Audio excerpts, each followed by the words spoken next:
There is ash everywhere here. There is smoke. You can see it behind me, all the smoke coming from the ground. Just trying to drive over here, there were down power lines. And it was done by this giant boulder.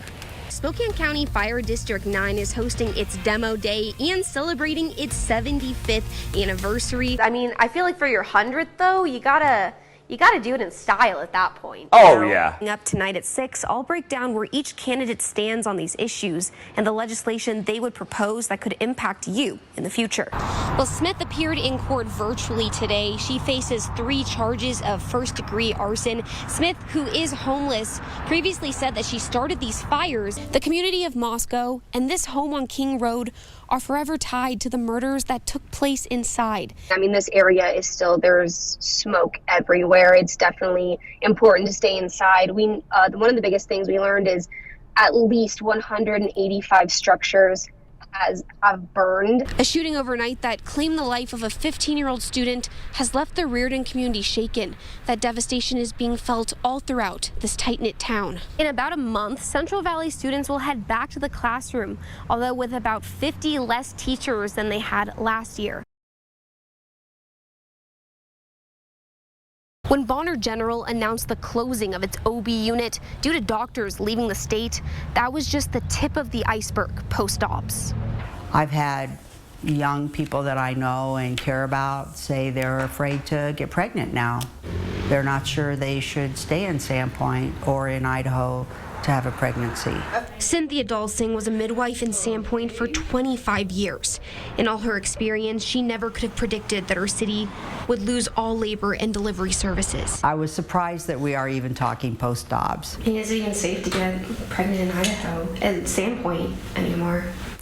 That is what young women have told me, which is worrisome. Cynthia isn't the only one in Sandpoint outspoken about the negative effects post-Roe. Krista Haller is a pregnancy and postpartum therapist in Ponderay. She tells me her patients' concerns have shifted in the past year. Where mothers have more specific worries about the care they're going to receive and whether or not they're going to be able to have choice in their pregnancy, which is really, really scary. And those conversations don't just end with abortion care. If there needs to be a medical intervention, will they get the care that they need? Are they feeling safe in the medical care that they're getting? That feels very scary. While the community deals with just some of these after effects, one woman is rallying resources to navigate Idaho post-Dobbs. Feeling like she needed to do more, Jen Jackson Quintano started the Pro Voice Project after Roe v. Wade was reversed. It's a way to share the real stories behind the decision. And I started to think about the power of storytelling to connect people. Where she helps share the stories of people in Sandpoint left to deal with the consequences of abortion laws. Those consequences that became even more real with the town losing all labor and delivery services. But this was suddenly about real, on-the-ground ramifications of anti-abortion legislation. Now, Jen says she's working to regroup with her community to figure out the next steps to support women and their children in Bonner County. To ensure that we have the kind of care that we need to support healthy families, healthy women. Reporting in Bonner County, Brontë Sorotsky, 4 News Now. The community of Moscow and this home on King Road are forever tied to the murders that took place inside. And that's why, as the community focuses on healing, the university has decided to demolish it. Both the owner and the university agreed, and then consulted, of course, with the families and agreed that demolition of the house would indeed happen, and happen as quickly as possible. This home that's now been seen by people across the country will soon be gone. For myriad reasons that all move toward moving the university forward, moving our community forward, and most importantly, remembering and honoring the 4 students that died.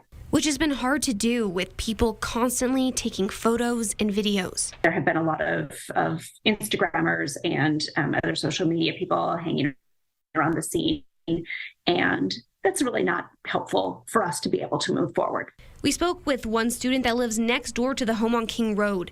He says he doesn't want us to use his full name, but he told us he believes demolishing the home is the right decision. I think that it's important that the university does things like that for this town and this campus, because people definitely need to heal from it. He says the murders that happened right next door changed how he views his town's safety. Before it happened, I kind of threw caution in the wind all the time. Like, we left our doors unlocked.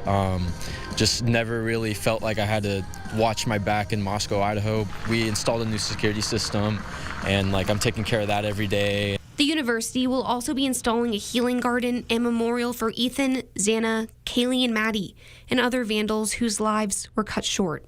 We hope that this place would be that place where students feel comfortable sitting or standing, reflecting, thinking about maybe someone that they've lost, to have that place where they can go and feel that the Vandal spirit and the Vandal family love.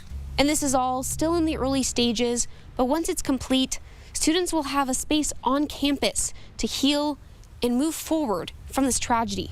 Reporting in Moscow, Brontë, Sorotsky, 4 News Now.